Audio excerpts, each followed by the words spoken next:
ખેડૂતોએ વિરોધ નોંધાવ્યો। અમદાવાદના વિરમગામના ખેડૂતોએ નોંધાવ્યો વિરોધ। વિરમગામથી વિધાનસભા સુધી ખેડૂતોએ ન્યાય યાત્રા કાઢી। અહીં મોટી સંખ્યામાં ખેડૂતો ગાંધીનગર પહોંચ્યા છે।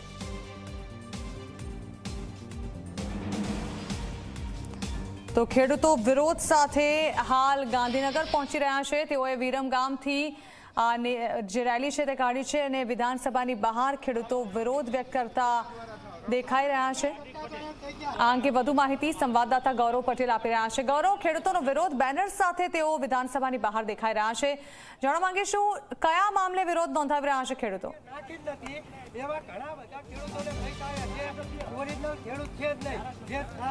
જણા સીધા દ્રશ્યો બતાવવા માંગીશ તમને કે આજે વિધાનસભાના બજેટ સત્રની શરૂઆત થઈ છે। બજેટ સત્રની શરૂઆત થતાં જ વિરમગામ વિધાનસભાના ખેડૂતો છે તેઓ વિધાનસભાની બહાર પહોંચ્યા છે। તેમનું કહેવું છે કે વિરમગામમાં જે ડાંગરની ખરીદી થઈ હતી તે ડાંગરની ખરીદીમાં ભ્રષ્ટાચાર થયો છે અને હજુ સુધી ખેડૂતો તેના રૂપિયા ચૂકવાયા નથી।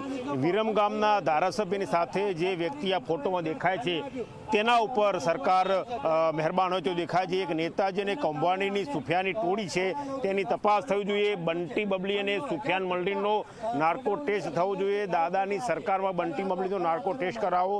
દાદાની નેતાજી દાદાગીરી બંધ કરાવો। એટલે દાદા ગરીબ ખેડૂતોની ડાંગર બંટી બબલી ખાઈ ગઈ તેની તપાસ કરે તેવી માંગણી કરી રહ્યા છે। મહત્વનું છે કે વર્ષ 2023નો આ મુદ્દો છે અને જે ખરીદી ડાંગરની થઈ હતી એ ડાંગરની ખરીદી થયા બાદ જે વળતર મળવું જોઈએ ખેડૂતોને એ વળતર મળ્યું નથી। તેના કારણે આજે આ લોકો વિધાનસભા સુધી પહોંચ્યા છે અને માંગણી કરી રહ્યા છે કે તેમને જે ડાંગર વેચી હતી તેની વળતર મળવું જોઈએ। કયા પ્રકારની સ્થિતિ હતી અને શા માટે તમારે અહીંયા ગાંધીનગર સુધી લાંબા થવાની ફરજ પડી? કેમ આવવું પડ્યું ગાંધીનગર?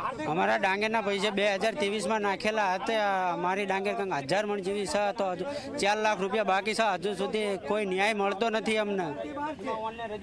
કોણ જવાબદાર છે એના માટે? આમાં જવાબદાર અમે 2 વાર તો હાર્દિકભાઈ પાસે જયાયેલા પણ એમને કોઈ જવાબ હજુ નિનકાર લાયા નથી।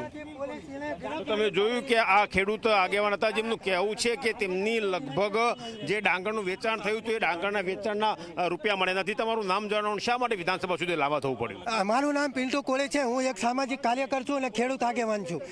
અમારા વિરમગામ વિધાનસભાની અંદર ખેડૂતો સાથે છેતરપિંડી થઈ છે। ખેડૂતોએ 2023ની અંદર સરકારશ્રીના ટેકાના ભાવે ડાંગર નાખી, જેની અંદર જે ખેડૂતો નહોતા એને પૈસા આવી ગયા અને જે ખરેખર ખેડૂતો હતા એમને પૈસા આ દિવસ સુધી નથી આવ્યા। તો એનો બચાવ યુવા ધારાસભ્ય શ્રી હાર્દિક પટેલ જે મેન આરોપી છે એનો બચાવ હાર્દિક પટેલ પોતે કરી રહ્યા છે। શું માંગણી તમારી?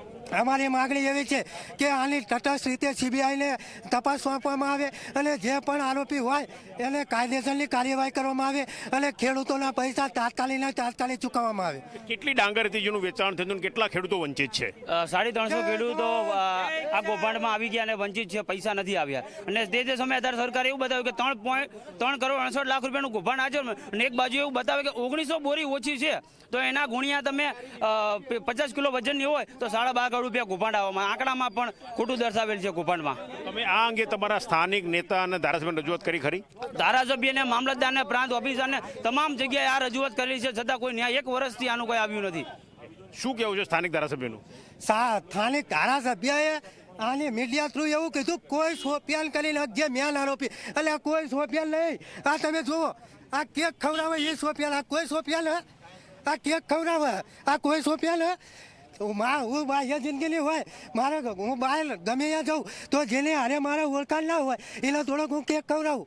હું તમને પર્સનલી ઓળખતો હોય તો જ હું તમને કેક ખવડાવું। આ ફોટો સોશિયલ મીડિયાની અંદર વાયરલ થયો અને તોય કે કોઈ સોપિયલ, આ કઈ રીતનું શક્ય? તમને લાગે છે કે ન્યાય મળશે?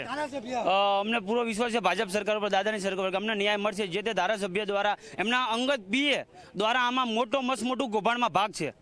તમે કેટલાક બેનર માર્યા છે દાદાની સરકાર નેતાજીના પત્નીના એક્ટિવાની તપાસ કરે, એમની ઇનોવાની તપાસ કરે, આવી બધી માંગણી કરી રહ્યા। એટલે એમાં કયા પ્રકારની તમને આશંકા દેખાઈ રહી છે? આશંકા જે વિરમગામના યુવા ધારાસભ્ય હાર્દિક પટેલના વાઇફ કિંજલ પટેલ જે ઇનોવા કાર લઈ અને ચોપડા વિતરણ કરે ગામે ગામ, એ મુખ્ય આરોપી સુફિયાન મંડલીની છે અને એક્ટિવા પણ ત્યાં એમને ગિફ્ટ કરેલી છે। તો તમે જોયું કે આ ખેડૂતો છે જે આક્ષેપ કરી રહ્યા છે કે તેમના રૂપિયા પરત મળ્યા છે। દાદા, કેટલી ડાંગરનું વેચાણ કર્યું હતું તમે? 800 મણ ડાંગરનું। કેટલી ડાંગરનું વેચાણ? ઓકે, કયા પ્રકારની સ્થિતિ છે? અહીંયા સુધી ગાંધીનગર સુધી કેમ આવવું પડ્યું તમારા? છે અમારા ડાંગરનું કૌભાંડ છે તો તમે જોયું કે આ એ વિરમગામથી આવેલા ખેડૂતો છે જેમનું કહેવું છે કે વર્ષ 2023માં ટેકાના ભાવે ડાંગરનું જે વેચાણ થતું હતું તેમાં ખેડૂતોએ ડાંગરનું વેચાણ કર્યું હતું, પરંતુ આ દિન સુધી તેમને રૂપિયા મળ્યા નથી. તેવો સીધો આક્ષેપ ભારતીય જનતા પાર્ટીના વિરમગામના યુવા ધારાસભ્ય હાર્દિક પટેલ પર લગાવી રહ્યા છે કે તેમનો ફોટો સોશિયલ મીડિયામાં જે વાયરલ થયો તે સુફિયાન મંડળે આખું કૌભાંડ આચર્યું હતું અને હજુ સુધી તેમને ન્યાય મળ્યો નથી. માટે તેઓ આજે વિધાનસભાના ગેટ ઉપર આવીને વિરોધ પ્રદર્શન કરી રહ્યા છે અને રાજ્ય સરકાર પાસે તેમને ન્યાય મળે તેવી માંગણી કરી રહ્યા છે. ઝરણા ગૌરવ, આભાર. તો મુખ્યમંત્રી તેમની રજૂઆત સાંભળે તેવી માંગ સાથે ખેડૂતો પહોંચ્યા છે વિધાનસભા. આ સાથે જ અન્ય સમાચારો. મુખ્યમંત્રી ભૂપેન્દ્ર પટેલ આવતીકાલે નહીં જાય દિલ્હી. આવતીકાલે ગુજરાત વિધાનસભાનું